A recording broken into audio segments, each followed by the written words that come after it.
LFC Daytrippers, brought to you by bookmakers.com.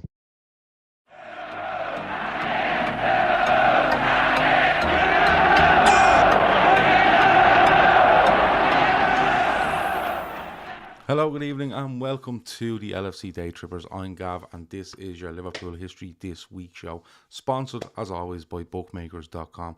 Check out bookmakers.com for their website and their YouTube channel in the show description. And every Friday, by the looks of it, I'm going to be doing a show on bookmakers.com where, me and a couple of lads are going to give some predictions on the Premier League football for the coming weekend.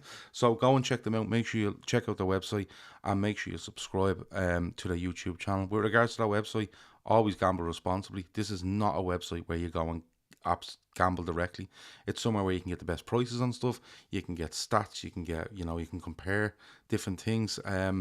Players, goals, whatever it might be. It's a really, really good website. A lot of people might look at it and think, oh, it's just a bookie's website. There's so much more to it than that. But as I said, if you like gambling and you like stats, great. If you're not into gambling, nothing to do with you at all. It's absolutely fine. And like I say, always gamble responsibly. I am aware I'm recording this during some Premier League games, so if there's any scores that do come in as we go along, I will bring them to you. But this week is going to be the 2nd until the 6th of January. We're going to have a chat about stuff happening to Liverpool in this week in their history. So let's get straight into it. We're going to start with the 2nd of January. And the 2nd of January throws us up a few bits and pieces. Some quite big ones as well, in fairness. They bring up some quite big ones. So, first of all, 2nd of January, we're going to start in 1982. On the 2nd of January 1982, it's the first time that Graham Souness captains Liverpool. It's a 4-0 win against John Toshak's Swansea in an FA Cup game. But Souness obviously goes on to he's done unbelievable things by 1982 at Liverpool. But up until he leaves in 84, he's just a colossus of a midfielder. He's just before my time. I'm born in 1982. But he's one of those when you're kind of watching back in the early 90s, and especially when he becomes manager in the early 90s, you look back on what sort of players Graham Souness was, and he was just unbelievable. And I'm sure there's YouTube compilations out there, but that you can go and watch and see how good he was, because nowadays we talk about Gerrard and we talk about Keane and Vieira and whoever else in midfield. It's Souness was, in my opinion, from what I've seen, up there with any of them. He was that good. He had a nasty streak to him, but he was a proper footballer as well. Scored goals. He done the lot. He absolutely done the lot. Update: Everton are 4-0 down at home to Brighton. Young Evan Ferguson, the Irishman, has scored again tonight by the looks of it. But Souness, unbelievable footballer, and as I always say to people when they're watching this, if you can go back and watch him if you can get yourself the history of Liverpool on VHS, was the best one. I'm going to be honest with you. It came out in the early 90s, around 92, 93. Souness will absolutely stand out for you.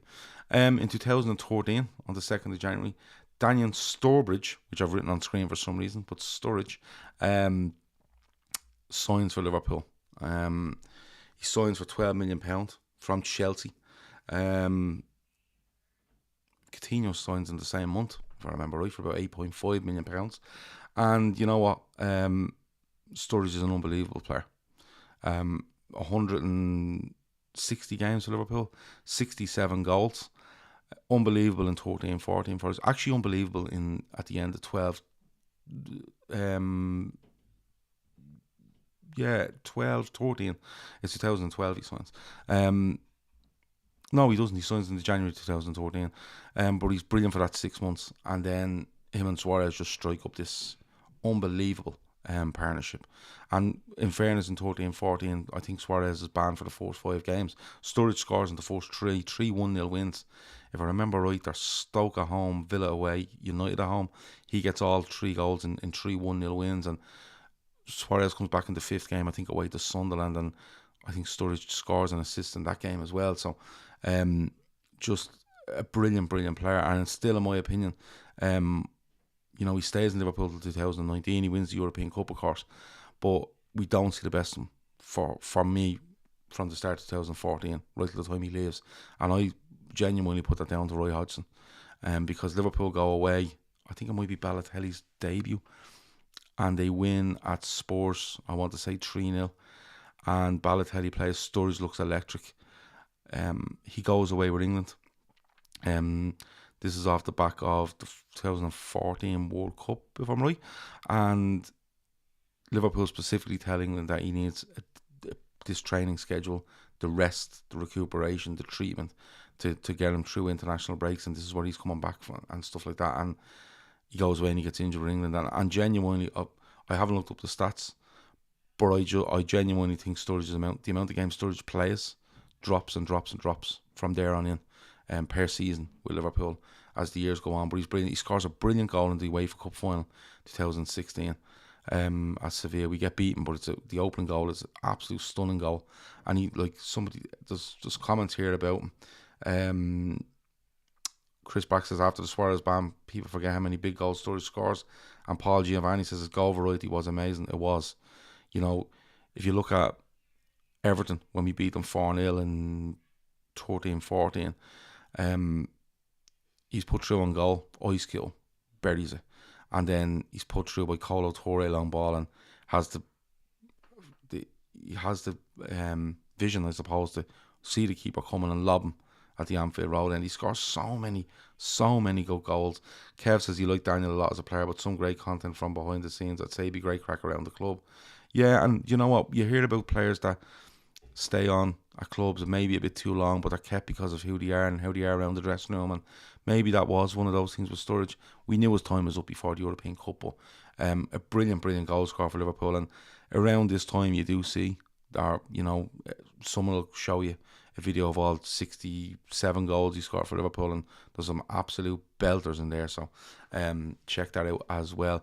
2nd of January 2015, Steven Gerrard announces that he will leave Liverpool at the end of that season, the 14-15 season.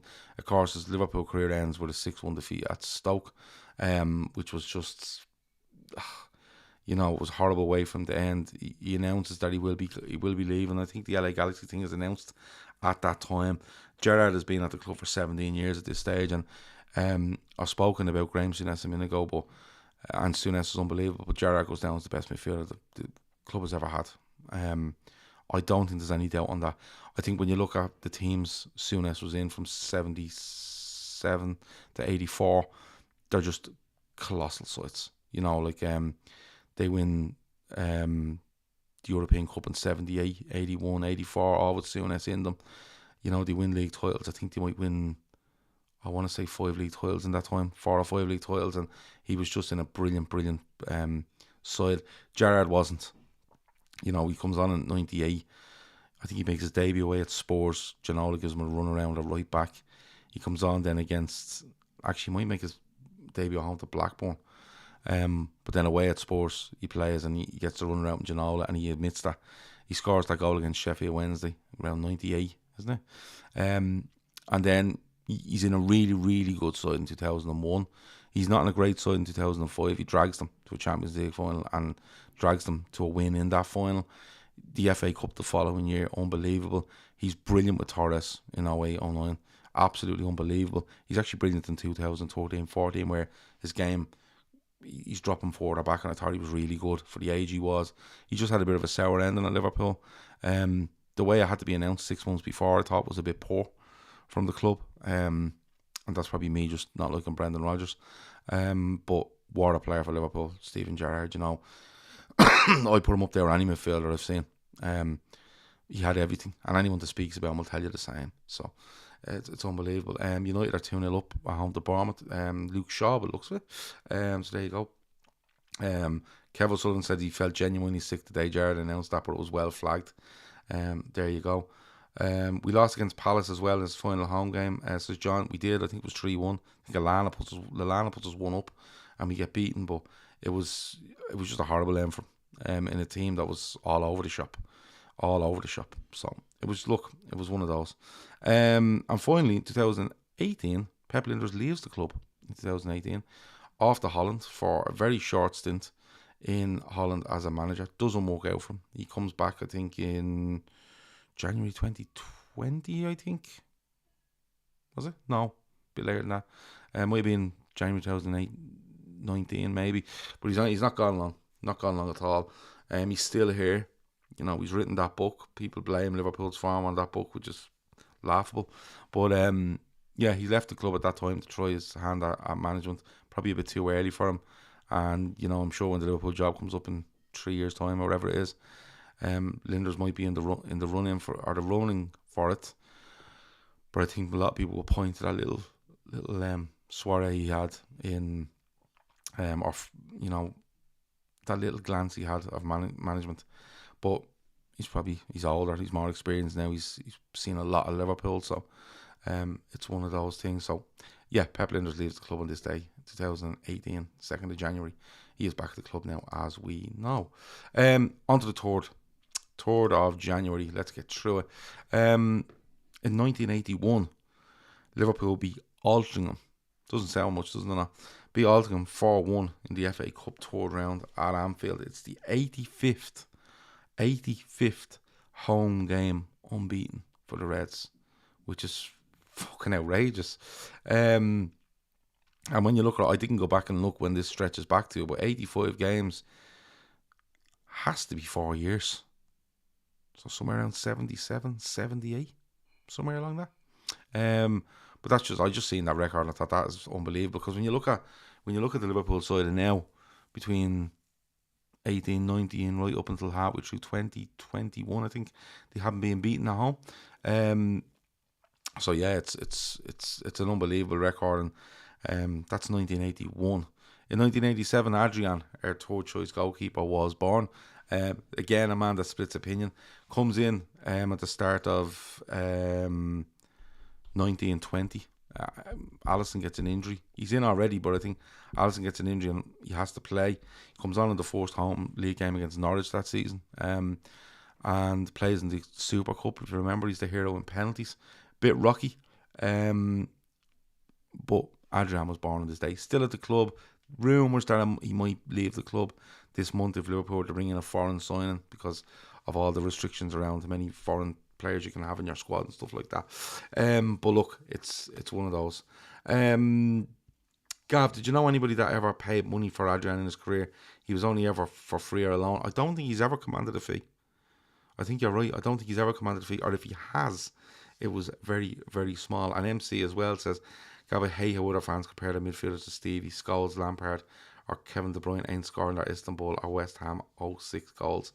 In fairness, they've all scored brilliant goals.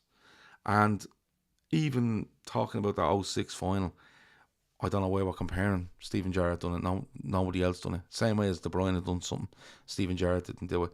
I enjoy players for who they are. You know, not so much Lampard or Scholes, I'm being honest, but De Bruyne I love watching. He's an unbelievable footballer. What else we got? 1993, Bolton. 2-2 versus Bolton in the FA Cup 3rd round. It's not at the Reebok, it's at the other stadium that the name's going out of my head, but Liverpool draw 2-2 in a game there. I know John McGinley scores because he scores in the replay. Bournemouth Park, I want to say Bournemouth Park, something like that, was Bolton's original home ground. Sounds right. But Liverpool lose at Anfield in 2-0 in the replay, and I know for certain John McGinley scores a header at the back post at the Anfield Road end. So yeah, there's loads of this going on at this time. We'll get on to another one in a little bit, but yeah, that one I remember the replay and thinking, Bournemouth Park, yeah, it was Bournemouth Park, says Avo. I remember at the time thinking we got away with one in the 2-2, and you know, I'm about 10, 11 at this stage, 11, and thinking now we'd be alright at Anfield, but Liverpool around 92, 93 were never alright, really weren't. But we get beaten in the replay at Anfield, and I just thought I'd bring that up because it's one I kind of remember where, you know, that there was a real FA Cup feel at that time, and that's kind of dwindled for me over the years, just the way they split all the kick-offs over days and weeks and midweek and stuff. FA Cup should be Saturdays at 3 o'clock. Play them all. And if you can't watch them, You get big mad match of the day that night. But that's just me being an old man at this stage. Finally, for the 3rd of January, I've just titled it millimeters and spelt that wrong as well. I don't know if I was drinking today, but I've spelt that wrong. I've thrown an extra E in there for no reason. But 2-1 away at City in the 3rd of January 2019. Aguero scores for City. Firmino equalised with a brilliant goal, if you remember. And then Leroy Sané wins it. But this is the game where John Stones kicks it off Ederson, I think it was. It goes back towards the line. John Stones kicks it off the line, and it's like 1 point, whatever, millimeters away from a goal for Liverpool. And that's what really decides the title, because, you know, Liverpool finish on 97 points, City on 99. You know, Liverpool could have had 98 and they could have had 96. But look, it was a brilliant run in that season. Both teams were absolutely relentless. Absolutely relentless. And we didn't come out on the better side of it, but it was still a pleasure to watch for me. When you look back at it, it was hurt at the time, but that game, yeah, it was really, really millimeters.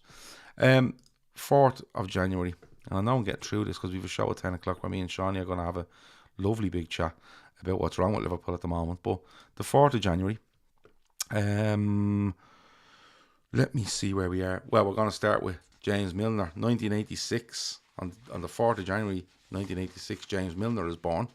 Milner, of course, plays at Leeds. He plays at Villa. He plays at Newcastle. He plays at City. And now at Liverpool. And his time at Liverpool is the longest he's ever been at a club. And you know what? He gets stick. I don't think he should get any more. I think he's being used by Liverpool because injuries and probably a lack of planning. Say it quietly. But I think he's been a great servant for Liverpool. You know, he comes in 2015. Rodgers is on his last legs. He signs for Liverpool. He's completely bought into Liverpool. Like, if you listen recently to the We Are Liverpool official podcast, he talks about like just Leeds through and through, but half of them is Liverpool now, because that's how much the club has got to him, you know, and really got into him. And you know, he's won all the trophies with Liverpool. He's won a league, FA Cup, League Cup, European Cup, World Club Cup, European Super Cup. So he's won so much. He's won so much at Liverpool, and on the 4th of January, James Milner will turn 37 years of age, if my maths are correct. Let me see a few comments in here. John Summers says, Alan Stubbs and McAteer playing for Bolton. Quite possibly, yeah. Quite possibly. McAteer plays in the 95 League Cup final against Liverpool, but I'm not sure if he's there in 93 at Bolton, because I know he just gets to Bolton, has a brilliant year in Liverpool nab him. But I could be wrong, but I'm nearly sure Stubbs does. Not too sure on McAteer. 1994, 4th of January 1994. I remember this well. This is the 3-3 versus United at Anfield, where Liverpool are 3-0 down within 25 minutes, 30 minutes. And I'm trying to remember the goals. I think Steve Bruce scores. Dennis Irwin I do remember. Steve Bruce, I'm nearly sure, scores with a header. Dennis Irwin scores with a free kick, and Ryan Giggs chips Grobbelaar on the run to make it 3-0, and Liverpool are all over the place. All over the place. Nigel Clough is playing for Liverpool. He gets 2 goals back at the Kop end before half time to make a real game. And at this time, United are 4th, Liverpool are 8th in the league. They're on a poor run of form, Liverpool. Neil Ruddock gets the equaliser. Nearly gets concussed, probably did, with the equaliser. And I remember him kind of ball coming out of the air, and he kind of gets a lovely touch to Bjornaby, who takes one touch and puts it in the box, and it's a banging header, in fairness, but possibly concussed after that. Neil Ruddock, and probably the best goal he scored for Liverpool, most important anyway. But it was a great, I remember it vividly, that game still. I'm 12 years of age at this time, and it was just 11 years of age at this time, but it was a brilliant game. And when you see United going 3-0 up, you're like, fucking hell, this is ridiculous. Like, you know what I mean? They'd won the league the year before. They're flying. They're 3-0 up. This could be anything. And Liverpool managed to get back to 3-3, and probably deserved it in the end. First half an hour atrocious, but what a game of football after that. For Liverpool coming back, and it was a bit of a ding dong, and United still had chances, but makes me feel older. That's 29 years ago, was it? 29 odd years ago. So it's 29 years. It's absolutely phenomenal. But that's a 3-3 draw. Dennis had a great free kick on him, to be fair, says Kev O'Sullivan. Yeah, he did. Erwin was a great player, and I'm surprised he's not mentioned more on United's all-time 11s as one of the fullbacks, because he was brilliant.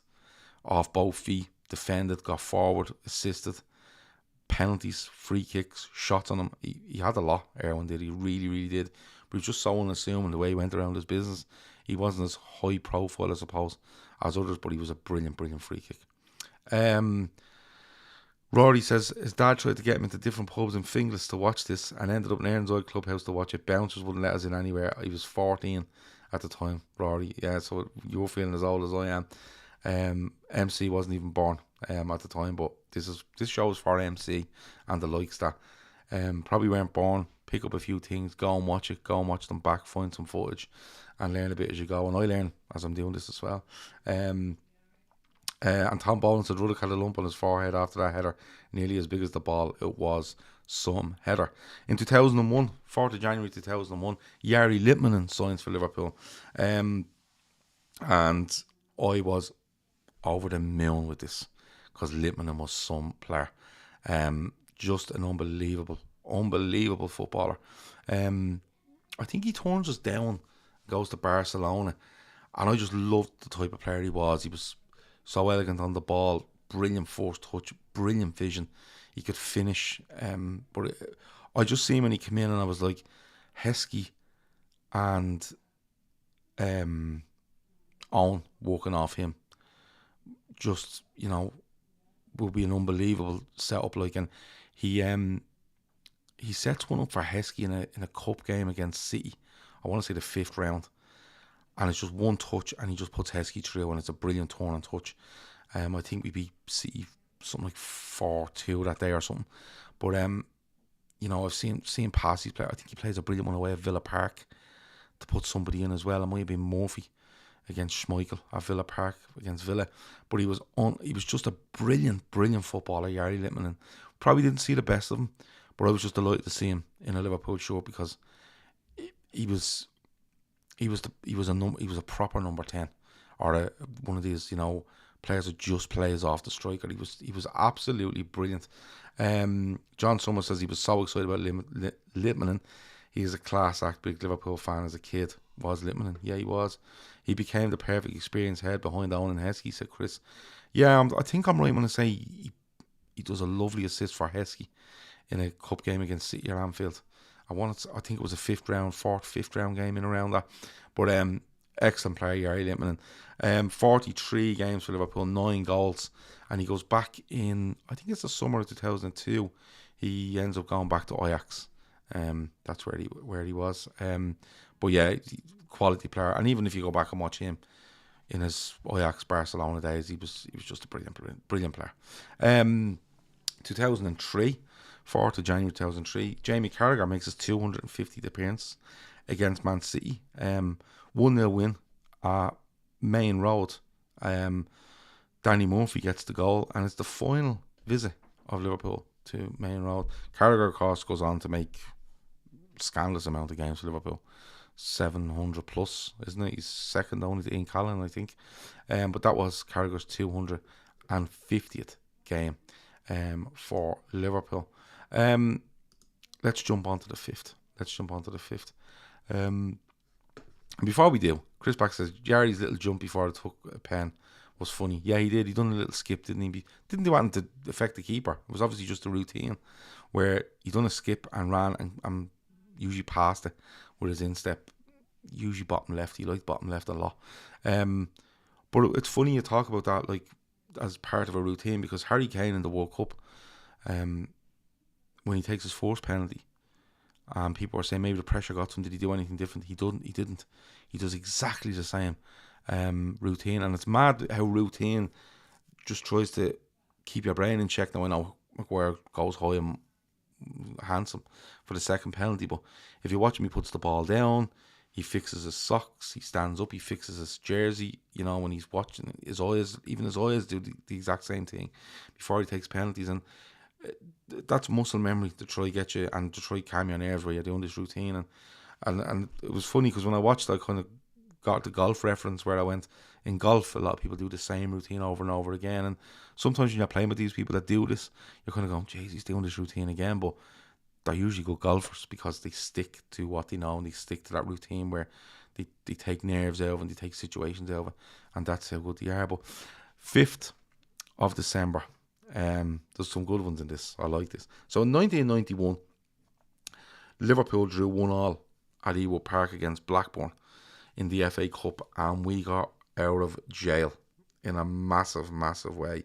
Mark Atkins scores, I think it's a 94th or 92nd minute own goal to give Liverpool that 1-1 draw. Glenn Hussein is sent off on the day. So was Kevin Moran for Blackburn. And you know what? I don't know how we got away with it. I remember watching it. And I'm thinking the reason I think I'm watching it is because I think it's at 3 o'clock on a Saturday, but I think we could watch it here in Ireland on the Irish channel had it. And I remember watching it going, we're never getting out of this. We're never getting out of this. And just couldn't see us scoring. And we get that goal. And I have visions of Ronnie Whelan being around when it happens. But we get that draw. And then we go back to Anfield. We win the replay 3-0. Steve McMahon manages to get himself sent off. But it was just a mad one, you know. And when I read it today, I went, oh, jeez, I really remember that. And Ewood Park and how it was before they redeveloped it and stuff like that. And it was the lighting on the pitch, I think, was what made me remember it as an FA Cup game, third round and stuff like that. Let me see. G10 says Liverpool Yeovil FA Cup 4th Saturday, January 04. First game I remember watching in full. So you're a lot younger than me. Rory says, I love this game. Lots of Irish involvement in that game. Frank Stapleton starting game. And Kevin Moran got sent off. Ball Boy got loads of stick off the BBC as well. Who was it that gave him the stick? Wasn't it about giving the ball back too quick? Was Hodgson in charge? No. Who was in charge of Blackburn? I think it was the Blackburn. No, it wasn't. It was wasn't someone off the BBC gave the ball boy stick. He ended up having to apologise. I only read about this today, but there you go. There's another one from Rory, which is good. But yeah, I remember that FA Cup game against Blackburn in '91, and then the subsequent replay. And it was one I wanted to bring up because when you read something, it just triggers your mind. Yeah, it's just one of those you kind of have to talk about. 2011 is the final game under Roy Hodgson. Funny enough, at Blackburn. Babel comes on for Ngog in this game, which is Liverpool's 3,000th substitute in their history. We get beaten 3-1. Gerrard misses a penalty. A lot of people think he missed that on purpose, so Hodgson would get the boot. There was talk that he missed it on purpose. I'm not too sure. I don't think Gerrard misses penalties on purpose. But look, it is the final game, thank God, under Roy Hodgson on the 4th of January 2011, and he does get the it does get Roy Hodgson the boot, and thank God that was over. 2018, there's 2 goals here I want to talk about. 2018, 5th of January. Sorry, I have December up there. I don't know why. 5th of January. 2018, I said, didn't I? Yeah. Virgil van Dijk. So Virgil van Dijk scores on his Liverpool debut in an FA Cup 3rd round win against Everton. I think Milner puts us in front after Lallana gets taken down 1-0. Sigurdsson equalises for them and they go absolutely wild. But Van Dijk pops up with the winner, and it was just written. It was absolutely written in the stars. absolutely written in the stars because, he signs. I think, does he sign and he's eligible? No, I think after this game he's eligible, and he doesn't play against, I want to say City, but he gets that goal. He gets up ahead of Pickford. He nods it in the cop end, and the place goes absolutely wild. And to sign, we get told on the 27th of December. He makes his debut on the 5th of January and scores the winning goal in a Merseyside derby FA Cup game. Like, it was absolutely unbelievable. And another goal against Everton on the 5th of January 2020, where Curtis Jones scores a brilliant goal at the Anfield Road end as we beat Everton 1-0 in the FA Cup. It was live on BBC. I wanted to say it was an 8 o'clock game. It could have been a Sunday night, 8 o'clock, something like that. But Liverpool, of course, are going for the league title. They've very little interest in the FA Cup. They put out a mad team. An absolutely mad team. Everton go full strength, and you could hear the Everton fans through the internet when the lineups come out going, we can't win here. We can't win here. If we win the game, we beat a load of youngsters. If we lose the game, it's horrendous. And Curtis Jones pops up with a brilliant goal where it's a little flick from Origi on the edge of the box. He just takes a touch and he curls this thing, that goal. Actually curls from right to left, but goes up and down at the same time. Little arms can't get near it. It hits the right in the postage stamp, bounces in. No one behind the goal moves a muscle. They're just in shock, and Liverpool win the game.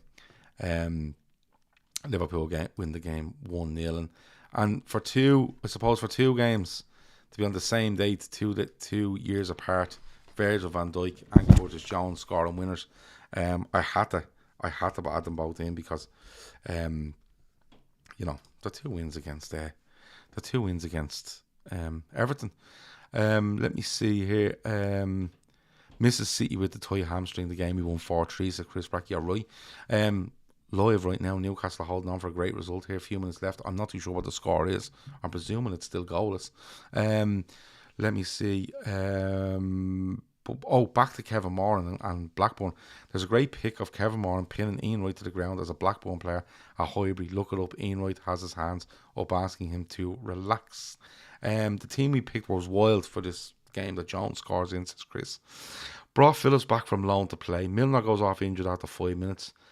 Latouche, I think, comes on left back. The Mane celebration when Jones scores is brilliant. He bombs down the line to celebrate. John Summers says, pity Curtis Jones doesn't do it a bit more, but it was a great goal. Paul Giovanni updates me and says it's 0-0 between Arsenal and Newcastle. So let's get on to our last day. I'm not rushing through this, but we're 33 minutes in. So we'll get this out of the way, give you a little break, go and grab a cup of tea, because 10 o'clock's going to be a banger with me and Shawnee. Everything on the table from 10 o'clock. I'm just going to let you know. The 6th of January.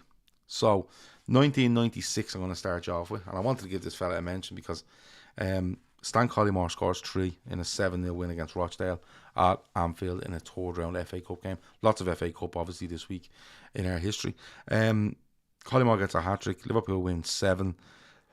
And he's another player that he has his problems. Mentally, definitely. In his personal life, definitely. But when he was on song with Fowler, they were unbelievable. And I'll stick with it to this day. I think they scored 50 goals between them in 2 seasons. 50, maybe a bit more. I always say 50 and then someone says, no, it's not as much, or someone says it's more than that. But I think he signs in 95, 96, 97. I would say probably 50 to 60 goals between them. They were just brilliant. Collymore was so strong, physical, really good footballer. Didn't bother him if he was assisting. It was a bit like Suarez and Sturridge in 2013-14. Both assisted, both scored. Great variety in goals. Headers, left foot, right foot, outside the box, inside the box, poacher stuff. And you know something? It just doesn't work out for him because there's just too much going on with Stan Collymore. And I think he ends up not being liked by his teammates. He's a bit all about himself. But goals, boys, and potential partnership with Fowler for what we've seen for 2 years, excellent. Absolutely excellent. Now this one might throw you. In 2001, Gregory Vignal makes his debut for Liverpool. 3-0 win against Rotherham. Heskey gets 2. Haman scores. Biscan gets sent off. Again, it's a third round FA Cup game. And the reason I brought up Gregory Vignal is because when you watch that goal, Gary McAllister scores, and I think it's Easter Monday, 2001, against Everton in a 3-2 win. I think it's Gregory Vignal that gets injured or gets tackled. Gets tackled and fouled against Everton on the break, kind of last minute, but kind of rolls a little bit and then picks up the ball and goes a bit close to the goal and gives McAllister that chance to do what he does. And that's why I wanted to give Gregory Vignal a mention. Nothing else, like genuinely nothing else. Good left foot on him, could get up and down. Probably not the best defensively, but I'll always remember Vignal because I'm nearly sure he's the fella that gets fouled. Before that McAllister goal at Goodison in 2001 on, I want to say, Easter Monday. But yeah, he just gets fouled, and if you get a chance to see it, and I'm right, I think he gets fouled and he moves about 15 yards up the pitch. He gets, yeah. But look, it's one of those. I just wanted to give Gregory Vignal mention. Everton have got one back at home to Brighton. I think it's 4-1. Chris Brack says the Newcastle scoreline makes yesterday an even bigger opportunity missed for Liverpool. 7 points to Newcastle, should be 4 with a game in hand. So maddening. Look, shit happens. We'll talk about it later. That's how it goes. Liverpool need to sort themselves out. Can't be relying on other teams to drop points. Liverpool need to sort themselves out. Gary Mack moved the free kick closer against Everton. Yeah, but I'm nearly sure Vignal is kind of fouled and kind of keeps going on and just ends up 15 yards at the pitch for no reason. Let me see. And Chris Brack reckons the Vignal roll gained us 10 yards. So, yeah, we'll see. I'll try to go back and find it because usually when you see the clip, you just see the Gary McAllister goal. 2007, on the 6th of January 2007. It's a 3-1 loss at home to Arsenal. I couldn't even tell you who scores. Can't even remember. The reason I brought this up is because the Klopp make a big protest against Kelvin McKenzie and the Sun before the game, and also a big massive show of support for the victims of Hillsborough. And you know, there's some sort of justice being brought with Hillsborough, with the official findings and stuff like that. Liverpool fans are still, and the victims and the survivors and their families are still subjected to having to be in a ground or watch on TV while other fans mock Hillsborough, which is pathetic. Kelvin McKenzie is still doing the rounds, which is pathetic. And I just thought I'd bring it up because we're talking about 16 years now ago, and you know, Hillsborough is 34 years ago.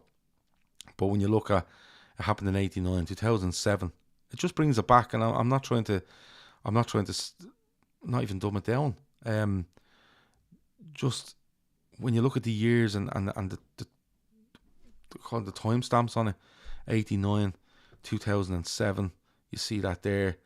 You know, I think it's the Memorial 2009 when the Kop let the government really know, Andy Burnham, I think, when what's going on, and then 2013 I think is when they get the actual independent, you know, findings, and to still hear chants like that, and chants and gestures being made towards Liverpool fans, physical gestures, you know what I'm talking about. It's just maddening, isn't it? You know, we're so far down the line and so much stuff is being proved, and you know what, it's I just wanted to bring that up because it just shows the solidarity in Liverpool that they never stopped. And yeah, you can pick out 89 and you can pick out 2009 and you can pick out whatever you want, whatever year, but it's good to bring these things up. It really is, because it just shows how everyone stuck together as a city, mind you, for what he believed in, the truth, justice and stuff like that. And the fact that we have to keep defending ourselves or having to listen to certain things is just ridiculous. Going to leave you in 2013 though. We opened up with Daniel Sturridge signing for Liverpool, and we're going to end with Daniel Sturridge's debut goal on the 6th of January. It's a 2-1 win away at Mansfield in the FA Cup, third round. This is the one where Suarez more or less picks the ball up and runs in the net with it. But Sturridge gets the opener in this game, and it's a sign of things to come. I think he scores Is it the following weekend away at United? I think we get beaten 3-2. Maybe draw 2-2. I'm not too sure. But 3-2, I think it's the Berbatov hat-trick game. Might be. Could be wrong. But yeah, it's Sturridge, like I said, 67 goals in 160 games. But in fairness, a lot of them end up being substitute appearances because of his injury record. But I thought I'd leave it with Sturridge. And if probably, there's one player to look out at this week. I've mentioned Souness, I've mentioned Lippmanen, I've mentioned Gerrard, Collymore, I've mentioned loads and loads of players. But no, go and have a look at Daniel Sturridge's goals. It'll make you smile. It'll make you realise how good he was. And it'll make you hate Roy Hodgson even more. So, all ends well, I suppose. That has been your Liverpool history this week. As I said, brought to you by bookmakers.com. And you know what? I'm really enjoying doing this. Not many people watch them live. Loads of people download them, which is good. But the people that do watch it live bring me back memories, and they know stuff I don't know, and I'm probably teaching someone a few bits here as well. And when I say teaching, I'm reading it and then reading it out to you. It's not like it's all in my head. But I'm really enjoying doing it. It's a bit of laugh. We look back at good times, bad times, and different times, and